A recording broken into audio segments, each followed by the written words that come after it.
Okay, cool. So welcome to this workshop, everyone. Funding for businesses selling to the NHS. Just quick introduction, I'm Steve. My job is to help businesses do business with the NHS. Really easy to say, quite hard to do because she's not an easy customer. Phil helps me plan, organize, and deliver these workshops. So thank you once again, Phil. You may have noticed we're recording this session, and these slides and recording will be shared with anyone who's registered for the event afterwards. If you haven't already, because I haven't checked, can you just mute yourselves, please? We're going to have 3 presentations from Lizzie, Mike, and Chris. At the end, we're going to have Q&A, so about 1:45, hopefully, if we're on time. It'd be interesting if you have received any funding, if you want to speak about your experience at the end, that would be useful. I'm happy for people to put things in the chat. And if Lizzie's ready and the slides are ready, I'm going to pass you to Dr. Elizabeth Young. She's an investment manager from Par Equity. I'm ready to go.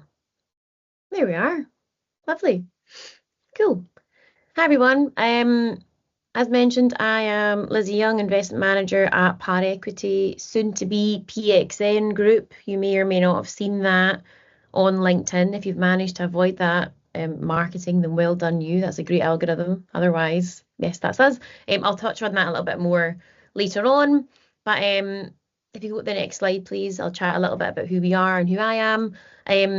My kind of day-to-day role as an investment manager in Par, we're an early stage VC fund that operates out of the north of the UK. We invest in businesses that have operations in the north of the UK. So that's Scotland, Northern Ireland, north of England, as highlighted by this lovely map. I'm based in the Leeds office, actually. Plot twist, despite the Scottish accent. Moved to Yorkshire 9 years ago to undertake a PhD. So my background is actually very much in the sort of health tech ecosystem from an academic background. Started as a molecular biologist, moved into medical engineering and computational simulation. But during that time, during my PhD at Leeds, looked at a lot of commercialization and translation opportunities of medical devices, which was really interesting. Did a secondment with a digital health startup for 6 months and did an internship with an early stage SEIS fund investing in university spinouts back in 2020. Loved the venture landscape in terms of understanding deep technology use cases, how it fits into the NHS or large OEMs, pharma, etc. And enjoyed kind of the building businesses and strategy around it whilst not actually having to be technical or in a lab because I was really bad at it. So joined venture 5 years ago. Prior to this, I was at a sector agnostic UK-wide co-investment fund for 2.5 years, very much looking at health tech and deep tech opportunities. And I do the same at Par. So that's sourcing companies, guiding you guys as founders through end-to-end transactions and diligence, and then more often than not, joining the board post-investment as an observer. But I can touch on more of that through these slides. So coming back to Par as it is at the minute, it was actually founded in 2008. Very much started as an angel syndicate in a basement in a flat, I think in Edinburgh. Humble beginnings. It's grown very organically since then. So we primarily operate at seed through to Series B. I would say ticket sizes on average are sort of 1 to 4 million. We primarily invest at seed stage through an EIS vehicle, which is a tax efficient funding scheme essentially for retail investors. And we also manage an institutional kind of classic venture fund, an LPGP model. Happy to touch on all of these kind of bits of jargon in the Q&A at the end, by the way, if that's helpful. But yes, we invest via EIS, scale up fund at sort of 3 to 4 million ticket sizes, but really our range is 500k all the way up to 8 million. And the idea for that is to help back businesses all the way through their journey from, conception, spin out all the way through to exit. So we invest in IP-rich B2B technology businesses. So that very much covers health technologies. We'll specialise in that sector, probably around devices, data, diagnostics. We don't invest in anything that's sort of consumer focused as a business model. It's got to be B2B, and we don't really invest in therapeutics just relative to the capital intensiveness of those businesses and the nature of our products that we have. Next slide, please. So Par, as I mentioned, started as a syndicate It's still a core part of who we are today. We've got 200 plus angels, of which about 40 to 50 act as operating partners. So that's people that have built and sold businesses, selling into the NHS, pharma, tier one OEMs on the devices side, or infrastructure players. They've, walked the walk. So we'd like to appoint them as investment directors post-investment, but they'll very much help us in regard to diligence, introductions to customers, and validation. And then the likes of myself, very much involved in terms of operational governance, fundraise structure, kind of day-to-day helping the business.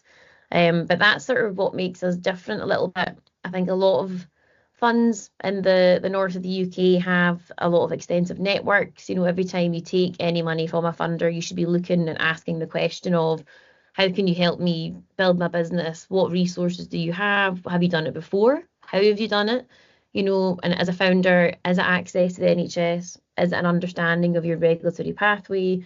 Is it expanding to the US? There are investors that specialise and have experience in all these different nuggets of your journey. So it's always worth asking what they've done and how they've done it. So we have a really broad team that covers a lot of that experience. We've invested, as I said, in lots of different segments of health tech, but we do a lot in hardware, which is quite unusual for an early stage VC fund. And we're quite conscious around sort of ESG and impact and making sure that we're helping build businesses in the right way as well. Next slide, please. This is an overview of the team. As I said, very varied backgrounds. I'm a technologist. We've got the partners actually are mostly ex-operators and have worked in sort of large industry, so very much understand the ins and outs of contracts, negotiation, what it's like to be in a business. Alongside, we've got loads of really helpful team members and expertise around like accountancy, deal structure, and corporate finance law, which is great. And obviously, we've got that network that I'd mentioned. Next slide, please. So I thought I'd just quickly touch on some of our exciting health tech life science portfolio, and kind of touch on the variety of companies that we back. So Axol's one that's sort of R&D, emerging tools and technologies for the lab or for CDMOs or pharma. They manufacture cell lines, either as a service or sell them as products, specialising in induced pluripotent stem cells for neurological conditions. Really interesting. Recourse I'm going to touch on afterwards as our Northwest sort of flagship company that's joint between the two entities. IG and Neuranics are both advanced materials, kind of sensing platforms. IG uses graphene for biomarker analysis in diabetes and femtech. Neuranics uses advanced quantum magnetic resonance sensing for blood pressure monitoring and other indications that are more cognitive in nature, which is really interesting.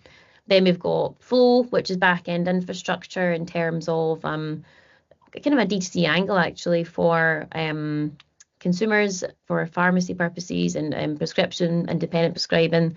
They've got a contract with Morrison's actually to service them for the next number of years. And Cumulus is more of a diagnostic device tracking neurodegeneration over time. So lots of really interesting stuff. Some of them we invested in at like first round, kind of pre-seed, seed stage. Some of these are all the way through to IG, a funding round I just led, £12 million Series B. So a whole spectrum of experience. And I thought I'd just give you some highlights in the middle in terms of those ESG metrics that we work to. On the right-hand side, just touched on some of the things that we do in the ecosystem as a funder in the north. So we produced a report recently called the Northern Lights. You can get online. It kind of touches the whole northern landscape in terms of funding, sectors of interest, centres of excellence. It's quite an interesting read if you like general ecosystem overviews. Health tech specifics, something I'm really proud of. Last year, we were one of the founding partners in the National Centre for Children's Health Technology Accelerator, based out of Sheffield, at their Advanced Wellbeing sort of Research Centre and Olympic Legacy Park.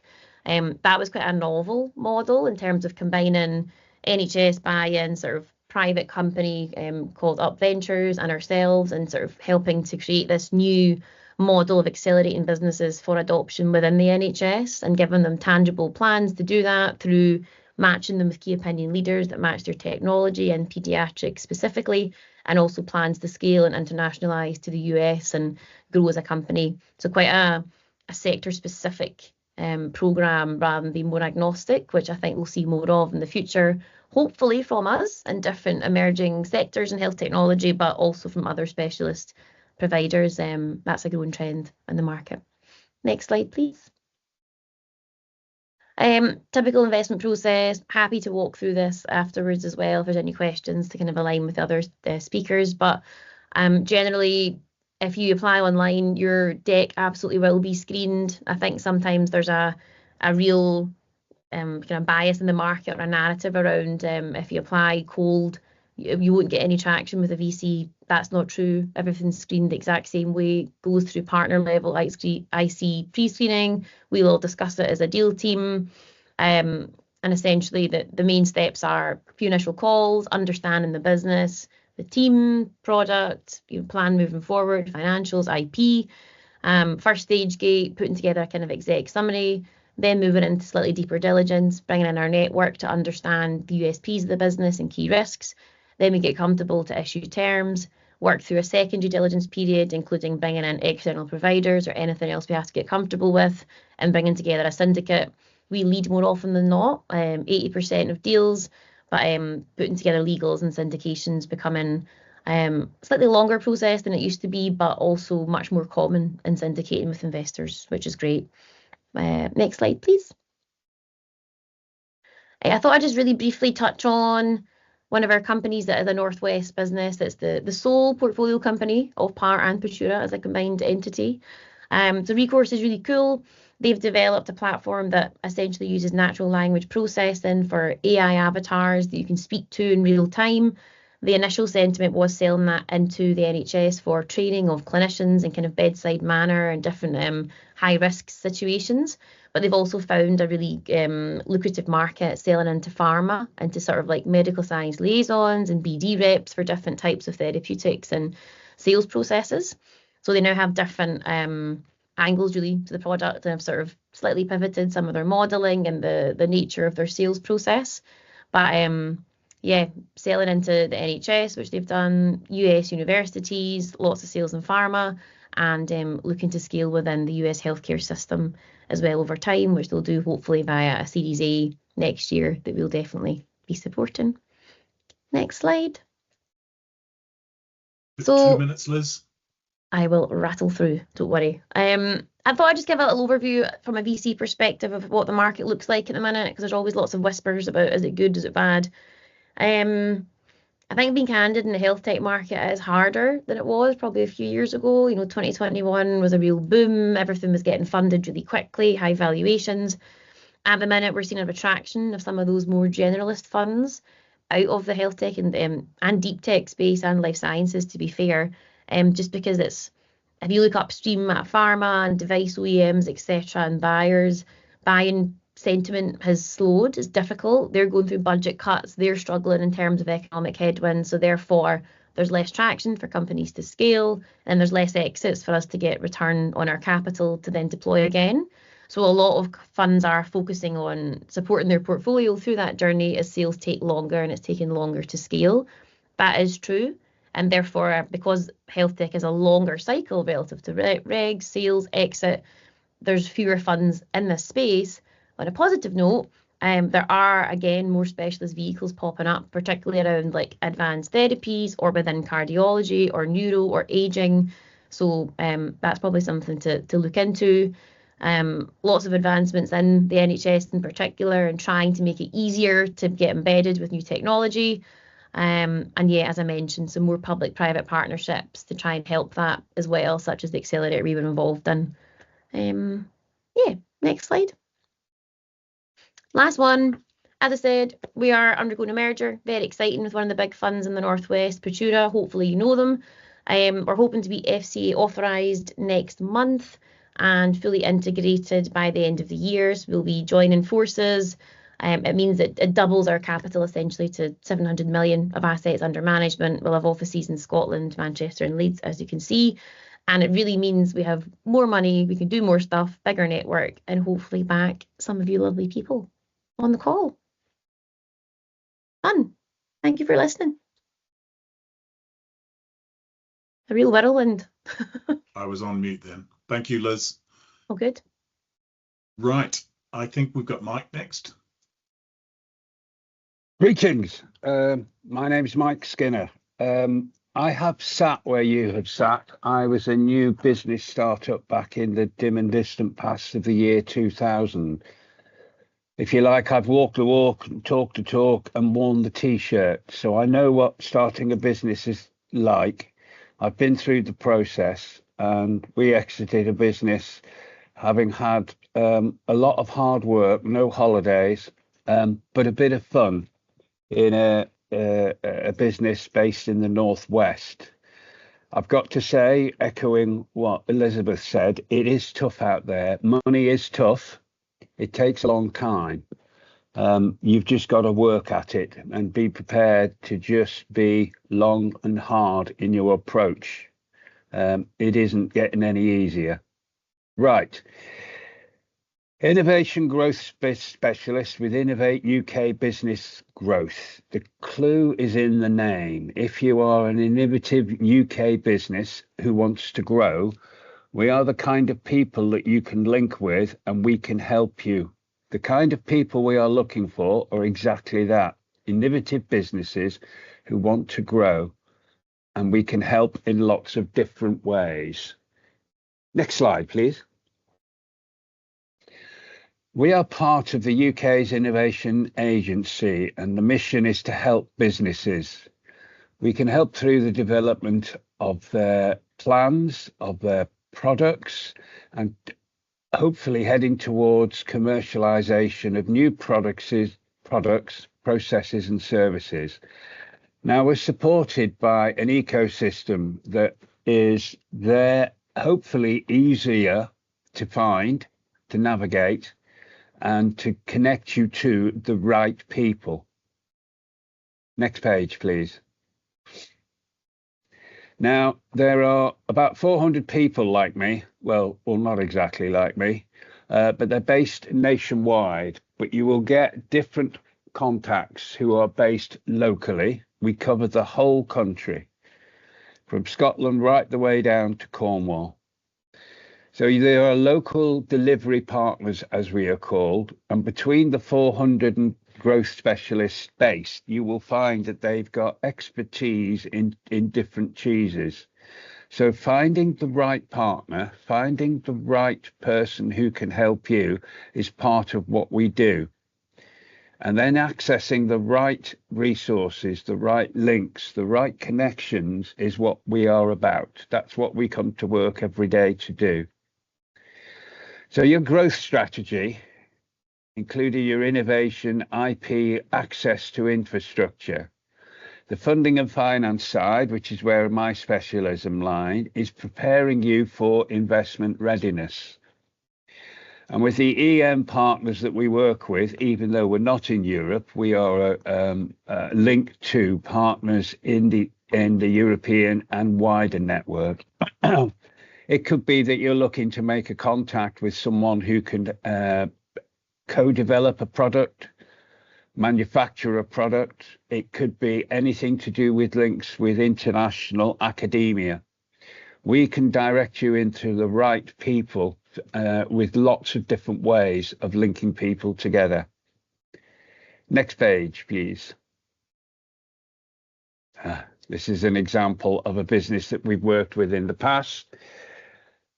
Our strategic support is involved with one lead person who will get under the skin of the business and will offer you the different kind of avenues to what you want, not what we want, but basically your strategy is based on what you think you need and where we can help. There are all sorts of support initiatives. I'm going to focus on the investment readiness aspect. We have specialist training around what we call investability. Now, this may be an intensive course over 4 days across a period of time, where we will take you through the what, where, how, why, when, and whom of investment. Now, this is preparing you for longer term, for investment, probably through equity, but could be through other things. And we will take you through an intensive training to get you ready to pitch. Now, at that end of the spectrum, you may be ready to pitch at what we call a pitch panel. Now, an investor pitch panel is set up and includes people like Elizabeth. They are across the country and they are sector-specific arenas where either online or face-to-face, you will be pitching a deck that we will have helped you prepared to tell your investment opportunity to living, breathing investors who are there to give you feedback, whether it's good or bad, on how your story is projected to investors. The whole idea of this training is it's practice for you then to engage with investors, whether it's angel group, an individual angel, a VC, family office, whatever it may be. We will help you identify the right kind of people for you to approach, and we will guide you through the digital assets that you will need so that you can present your story of your business and your business opportunity to investors. Linked with that is the ecosystem of partners that we work with, such as the London Stock Exchange, our sister company, Business Connect, and lots of other opportunities, which may include things like the British BSI standards and other things that you might not have thought of. As I said, led by an individual who will get to understand your business and help support you in your growth prospects. Next page, please. Okay, it's very easy to get hold of us. This is a screenshot of what it looks like, but basically you can call, you can go onto the website, you can download your details direct to the business growth. There, through the triage system, we will engage one of the partners quite quickly, and you will hear back from an individual who want to know what your business is about, what your requirements are, and how we can best help. Then you'll be looked after by an individual who may bring in other individuals to help you on your bespoke journey.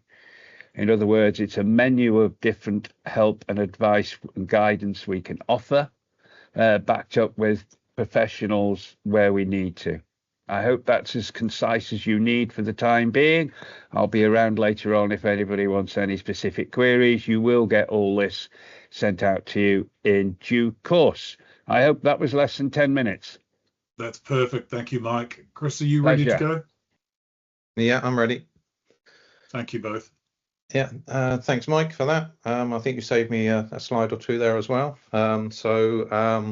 Chris Sawyer, Innovation Lead for Digital Health. I'm going to give you an introduction to some of our programs, and I'm going to use the expanded biomedical catalyst as an example. Next slide, please. So, Mike, I think you more or less covered this slide already, so I don't think I need to do this one. Next slide, please. One thing that Mike didn't mention, that we are part of UK Research and Innovation. We sit alongside 7 research councils and Research England. So that's our overall structure of our organisation. So next slide, please, when we can kind of get into the content. So for those that don't know, Biomedical Catalyst has been around now for about 14 years. So it started in 2012. It is our primary funding mechanism for health and life science businesses, and we've invested well over £345 million into probably about 670 projects, probably over that now. It's very much technology agnostic, so it's very broad, both from technology and a clinical thematic area. Largely the aim of the programme is to deliver growth to the UK health and life science sectors, to support those SMEs, technology, mainly early stage companies, and to support R&D, mainly focused on economic growth. Next slide, please. So I'm going to talk about kind of the evolving biomedical catalyst. So largely for the first 12 years or so, it was focused on research and development. Over the last 2 to 3 years, we've enhanced the program by having more of a focus on 2 other aspects, which is skills and knowledge, so skills and knowledge exchange to businesses, and then also leveraging private investment. So I'm going to explain more about those on the next slides. Next slide, please. So we have 3 streams. So we have an accelerator through to feasibility, which covers that kind of earlier stage.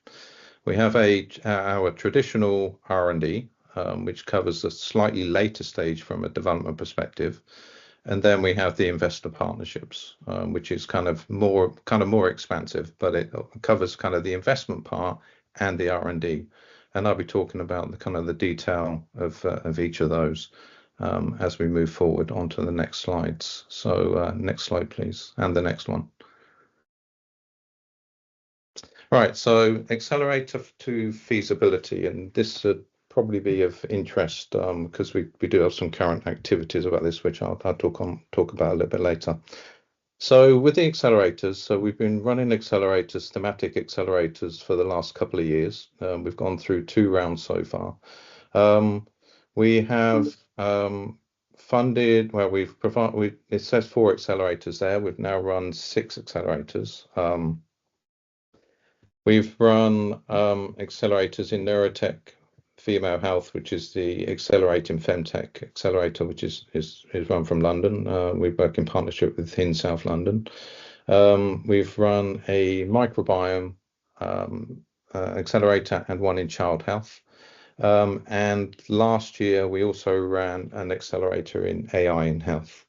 They run over about a 6 to 8 month period, and really it's about supporting businesses. So it is that knowledge transfer, mainly focused on early stage companies. So we are looking for companies that are at relatively early years, but in our second tranche, we also looked at late stage academics and university spin-outs as well. So we did double the number of organizations that we were supporting through those programs.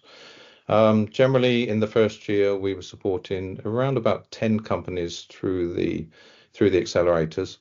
Last year, we doubled that to 20. Each of the accelerators are run by partner organizations. Now, the second stage of the accelerators incorporate a feasibility funding. So companies or organizations that have successfully gone through the accelerator can then apply through a closed competition to access funding. The funding is generally focused on feasibility stroke proof of concept and is up to £100,000 and has up to this point been funded at 100%.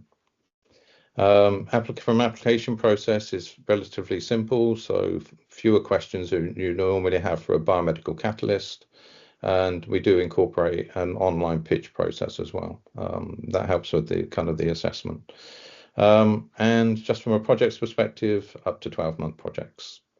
Next slide, please. So now let's talk about the research and development. BMC, you're probably very aware of this one, so I won't spend too much time on this one. Projects can be up to £4 million, with a grant up to £2 million. Innovate UK generally provides up to 70% of funding. Projects generally run up to 36 months, open to, as I mentioned before, most SMEs, mainly focused on SMEs.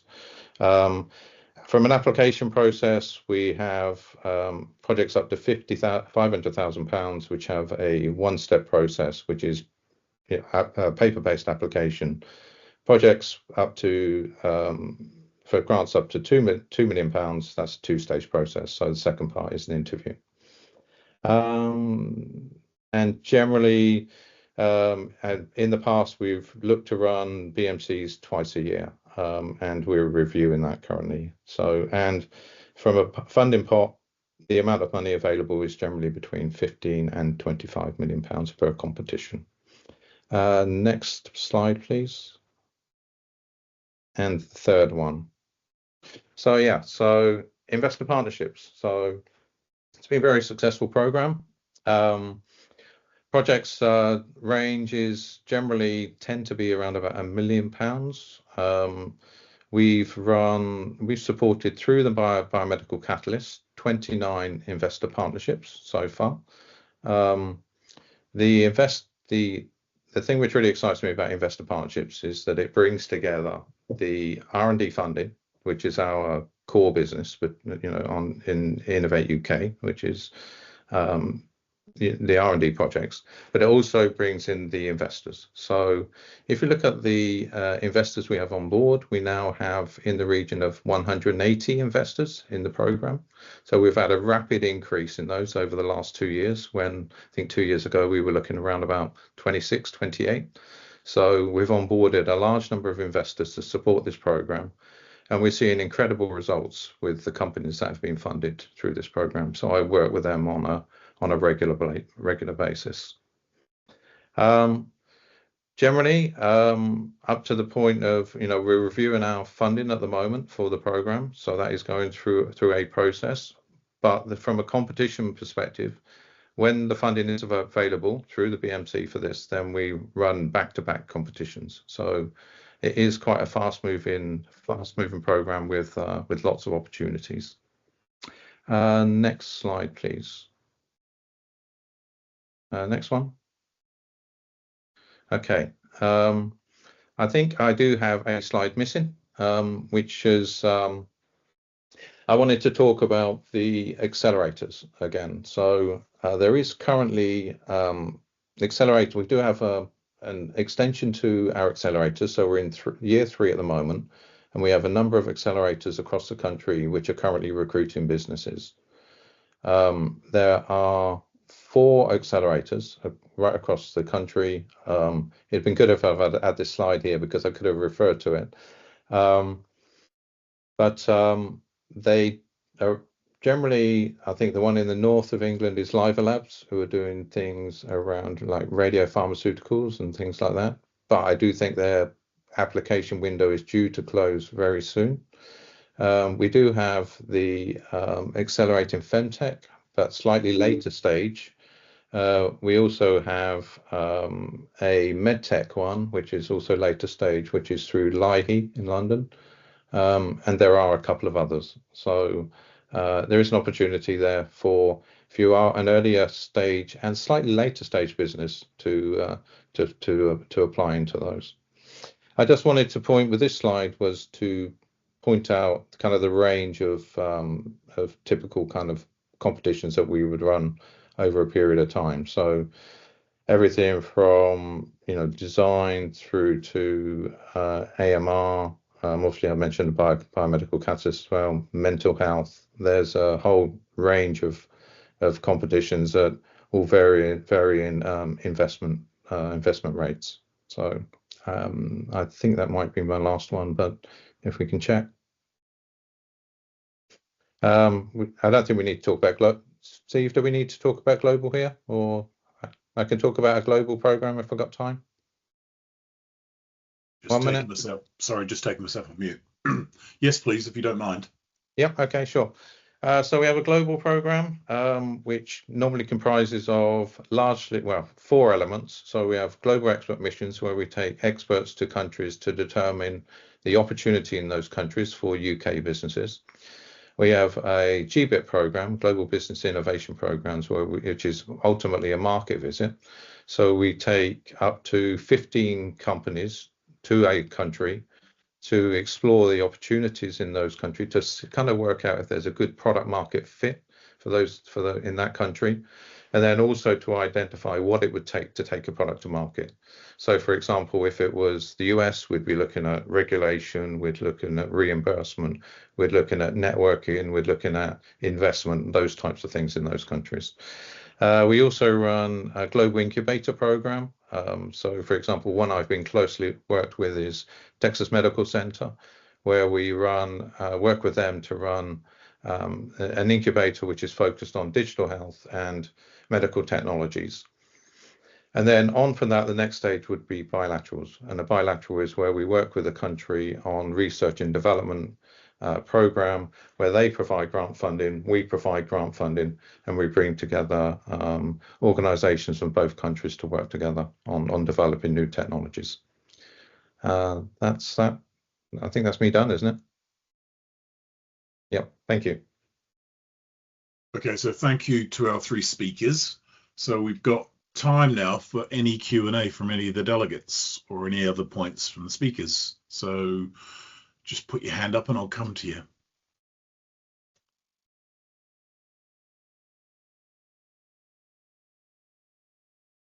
So no one here wants any money. That's like asking kids, do you want presents for Christmas? Okay, Dina. Hello, everyone. Thank you for the presentation. I have a small business. I'm part of NHS Clinic Entrepreneur Program.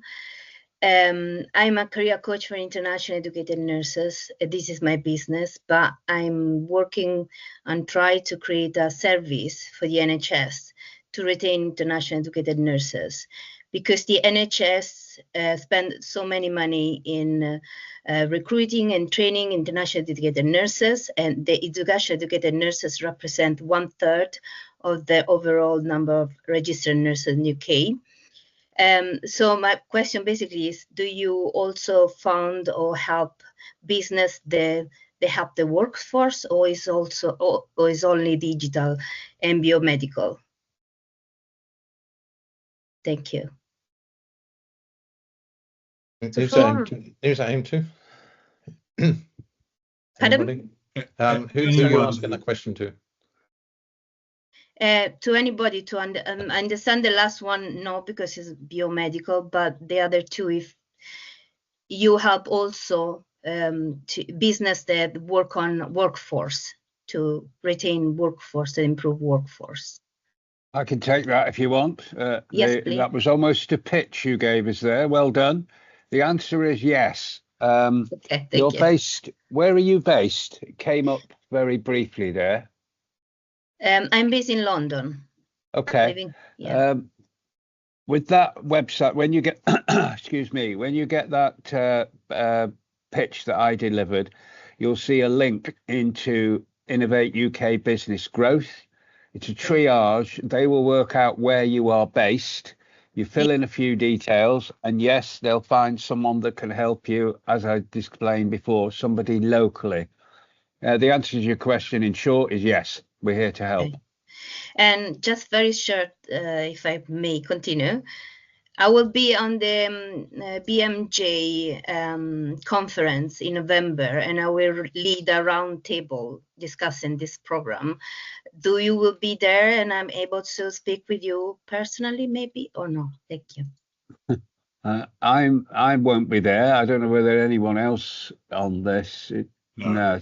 Would Innovate UK? No. Okay, it's fine. Thank you. There may be an Innovate UK stand there. I'm not aware of it. Again, one of the questions you could ask in your expression of interest form is, yes, you could mention you are attending. Is there any presence? As I said, there's 400 plus people. One of them may be going because they may have a link to that particular group. You never know. You don't know until you ask. That's a good suggestion because, as Mike says, we have innovation growth specialists all across the country. We have many who are based in London, so there's probably a good chance that some of those would be attending the BMJ conference. Absolutely. So probably the best way is to communicate to us and ask that question. Although I covered the biomedical catalyst, obviously we do fund other programs as well outside of the biomedical catalyst, which is why I kind of put the last slide in. So there could well be opportunities for you as well through other programs. So probably your best bet would be to keep your eye open for other funding opportunities. We also have Innovate UK Connect as well. So you could register with them and they can share through their newsletter new funding opportunities too.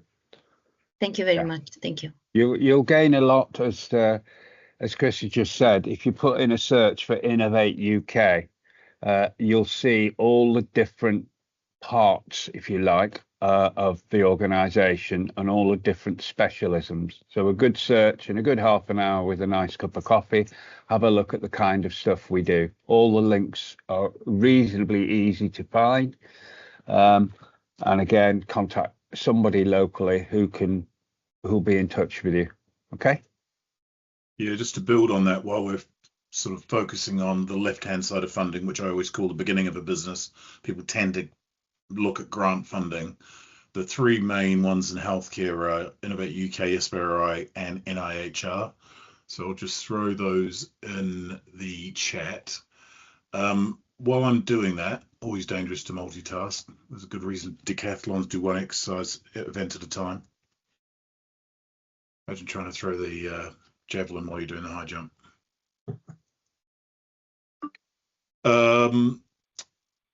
Is anyone on this call? Sorry, and there's lower numbers than usual, so don't know why that is, but has anyone actually secured funding? And would you be able to just tell us what your experience was like? Nikki? Ooh. Yeah, I got some 25,000 through Liver Labs, and then they got me pitch ready, and I got 202 from Deep Bridge VC funding. So first of all, well done, and obviously you're one of my clients, so thanks for speaking up. But I can take no credit for that. But just, it's a bit like if someone's been to New Zealand, they can really describe what it was like. People who want to go to New Zealand rarely can't because they ain't got the lived experience. Just give us a minute or two of how easy or difficult it was and what you learned in getting a little bit of money that led to a lot more money. I think I was on the clinical entrepreneur program as well, which was wonderful, really inspiring place to be. But everything was based down in London, and one of their pit stops was at Liver Labs. And I basically stalked Lorna Green to the toilet and said, "I need to come on your program, please," which she let me on. And that was so helpful. They literally had somebody sat next to you, I could ask all the stupid questions I needed to ask. What does that mean? How does that work? I'm a clinician, I'm a physio by trade, so I didn't understand all the business speak. They then gave me lots of pitch practice. They helped me write my pitch deck. They helped me do my business plan. And they went over and over and over it. And then they put us in front of the investors. They said I wasn't investor ready at that time, but one of the investors literally followed me out the room. So it's just been amazing, the support I've had. I now have a board of people that help me and guide me. But we are fundraising again. So we're always looking for the next round. Thanks, Nikki. Hello, is that Sean? Yeah, hi Steve and everyone. I'm in another physio, another client. Another physio, yeah. So excuse the background noise, but I thought I'd just share my experience. I am connected to an Innovate business growth specialist in Manchester, and through his coaching and interaction, I've applied for an investability pitch panel that I'm successful for, so I'll be doing that. I've managed to put in an expression of interest to NIHR, and I got 20 trusts responding to me. I've also managed to raise a £15,000 AI catapult grant through him to help me progress my algorithm, and two very small grants, 10,000 and 5,000, to sort of test my app and get some feedback. So, my sort of feedback to the group here is it's really helpful. You get out of it what you put in. The people at the other end are really there to help you. It does sound painful because you'll do value proposition 31 times. You'll write your business plan 2 or 3 times, but each time you're just fine-tuning to get over the line. And I'm also a client of Steve's, so he's been very helpful in sort of asking the difficult questions, which are there to help you, not to hinder you. So, bit of feedback from me. Yeah. Anyone else before I make a couple of observations myself? Anyone else? So first of all, you're selling to a pretty difficult market. If you're selling to the NHS, she doesn't think and act commercially, so prepare yourself for that. And actually, it's ironic that two of my clients are on, who I haven't had much success with, but they've had some good success themselves, is clinicians will often tell us, I had no idea how hard it was to sell or navigate to the NHS because it's not one organisation and it doesn't think and act commercially. Anyway, that's the bad news out of the way. The good news is it's a bloody big market, and actually the NHS brand is still pretty well respected. But I think innovation probably happens here more than innovation adoption happens here. And what I mean by that is we're good at inventing stuff. We're less good at supporting the meaningful introduction and implementation of inventions. So I just want to sort of talk about the difference between grant funding and private investment. So I've never had to do it myself, but I did work at Boston Scientific and Johnson & Johnson. So I've worked at some big companies.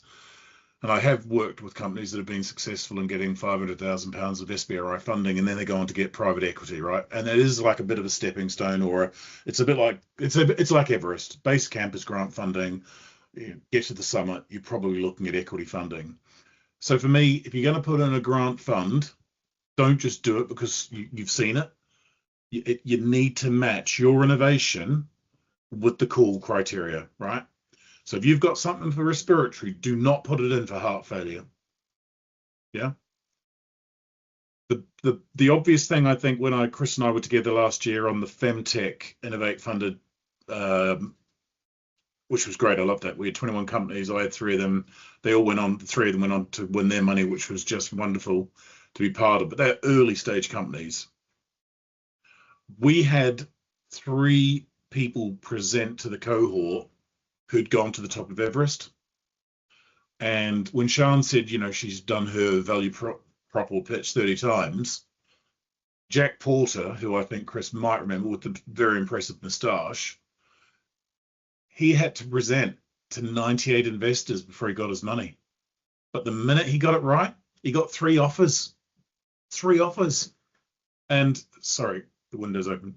But the thing I remember him saying was the market opportunity has to be attractive to the investor, but you have to be attractive to them as well. So they are buying you and your opportunity that you're presenting to them. That are my observations anyway. Excuse me for a second. I think just to add to that from the investor perspective, like 98 conversations is probably the norm a little bit, and it's always advised to start with your least favorite or least preferred investors first, to be candid, right? Like it's a sales pitch and you're warming up and you're practicing. So it's almost like go out to the ones that look all right, might be a fit, give it a go, because investment processes probably take like 12 weeks ideally, but in this market it's taking 6 months, 9 months. You always need more time than you think you do. But over that period, you're building that rapport with that investor. They're buying into you as a team, as a person. They're growing their understanding of the product. And it's almost like a mini board experience. I almost frame it as in like, also how do those sales go? How did that call go? And understanding how the business is growing and how it's functioning whilst you're diligencing them over time. And so I think starting with your investors that are probably less preferred and honing that pitch and that articulation is really helpful, because I know there's companies that I've spoken to maybe like 3 months ago, and then every time I speak to them while they're going through an investment process and speaking to other investors, I see their value proposition becoming sharper and their articulation becoming sharper and the product market fit. And the more honed you get that, it makes it much easier for me to then re-articulate to my IC, because I'm just kind of passing on everything you've told me. I'm now bought in as the deal manager, and then I have to get the IC bought in to sign it off and approve it. So it really is like a flow of narrative, and practicing it as much as possible is no bad thing, as exhausting as it gets. So I just want to build on that rapport thing, and something called luck and something called resilience. So Nikki and I, when we first met, we weren't instant friends, were we? No, because I was about to go to the gym. I'd forgotten we had an appointment, which is really unlike me.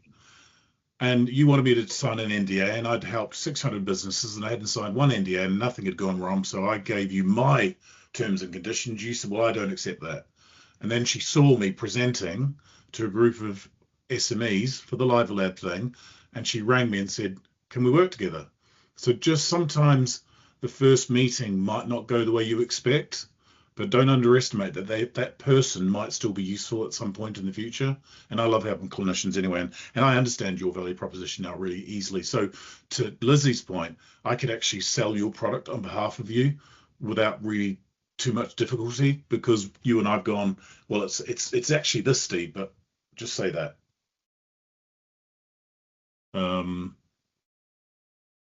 Okay, anything else from anybody else? Apologies that the numbers are low. We normally have about 50 people on these, but I hope the ones that have come on here have found this useful. I guess adding to that point a little bit, Steve, is just if you do have a no from an investor and they say like, oh, interested, it's just too early for us, we need to see product market fit or X amount of evidence for your dossier or regulatory pathway, whatever it might be. Quite often that is true. Sometimes it is just a bum excuse to sort of say like it's not for us at the minute. But more often than not, when I say that, or when investors say that, we do want you to come back at the next round. So do send shareholder updates. Come back and prove that you've delivered everything that you said you would. And that is such a better story, because then they're saying, oh, well, this is a great founder to work with, because everything they wanted to do, they've done it. So yes, now you're raising 3 million. My average ticket is 1 million. I can now do the deal, and I would love to do it. So don't assume that when someone says no, it's a genuine like, well, that's it forever. As Steve said, like if it's not right the first time, it doesn't mean that it's not right in future. So it's always worth keeping those relationships warm. A little quarterly PDF, send it out. They might read it, they might not, but when the time is right, at least you've done all the work that you can to keep them abreast of what you're up to.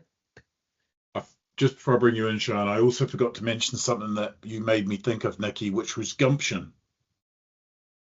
It took a bit of gumption to literally follow Lorna Green, who used to be my boss, into the toilet. And actually, look what it did. It gave you a 25 grand platform to stand on, which gave you the opportunity to reach for £250,000. There is a sequence, because actually you're asking people to give you money. Yeah, I think I've just been really lucky in some of the opportunities I've had as well. Yeah, that we're not suggesting everyone hang around the toilets, by the way. Sean? Yeah, I just, understanding that the NHS and healthcare in general is a very hard market. How would you advise that we look at funding partners, right? Because it's not the same, right? I must have talked to 50 or 60, and I think part of it, naivety, not knowing how far I needed to be, etc. But when you're looking for funding into the NHS, yesterday I was on a call with somebody that runs an app called Sweatcoin, and they've got 2 million people on their app, and they're still, struggling to raise money because sales cycles are 3 years in the making. Do you have any idea, any suggestion to help us not waste time and sort of get a bit more focused on this? You've joined Indy's, excuse me, you've joined Indy's Momentum Accelerator, haven't you? Yes, I have. Were you on that? Okay. Okay, were you on that call? No, but Lizzie's company, which is now a merger of two companies, and I can't remember both names, but obviously PAR, they're one of the delivery partners for this. I think it's Sim, your colleague, Lizzie. So I think that's Futura, but yeah, we're all one now. Yeah. So I think being on things like that, like to Nikki's point, sometimes you're going to get lucky. And even if someone just gives you good advice to stop wasting your time doing what you're doing, that's not bad advice. The funny thing is, as having never put my own money, I've never invented anything in my life, right? I remember doing 63 product launches in my sales and marketing career, but I never invented anything in my life. Is I have great admiration for people who do that. But there's not many people who can invent a product and invest in it at the same time with their own money. So, it's a bit like saying I can build my own house if you're willing to pay for it. So you've got to sell that very well. True. I think on the NHS piece, I think from an investor point of view, if the NHS is your sole customer, it really reduces the market size and therefore the market size for the investor and the potential for return. So that will really probably limit you to quite small funds, quite specialist funds, or family offices or angel syndicates. Really, we would always need to look for evidence that you can expand beyond that, be it into private, be it into US healthcare systems or completely adjacent sectors like pharma or whatever it might be, CDMOs, CROs, whatever. So it's almost framing in our mind NHS as a, evidence test bed, builds credibility, but the contract sizes aren't really that big. And you can expand across the NHS, but that takes a really long time. It's a lot of work. But I have portfolio companies that have done that, and it's still not a huge revenue generator in terms of it depends what your exit's going to be based on. Are you going to sell as a services business? So you'll probably be valued on exit on profitability and your financial metrics, or is it an IP focused exit, in which sense it doesn't really matter how much revenue you have. If you're disseminated and you're adopted, that drives the value. So it really depends on the technology basis. But I think always having early evidence and mitigation in terms of, is it expanding to the US? Are you having discussions? Is it private healthcare?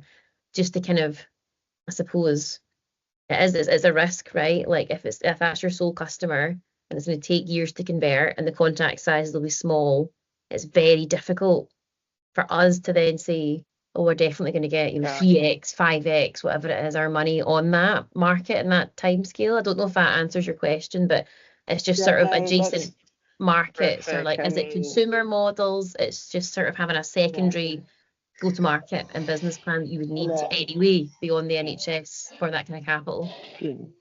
We are beyond the NHS in all those sectors, but I guess the other place where we get a little bit of pushback is, focus. Don't be in all these countries, in all these different segments. But I think we probably need to do that until we get an absolute product market fit that is the easiest, lowest hanging fruit to mobilize on. But thank you, that was helpful. Okay, well, look, unless Chris or Mike want to say anything else before I close it down, it's okay. So thank you to the three speakers. Thanks again, Phil, for helping me sort this out. I think even though some people haven't turned up, obviously we can send out the recording, so it'll still be useful for them. And if anyone wants to speak to any of the three speakers, just email me and with your request, and I'll manage that for you. So have a good afternoon and see you again soon.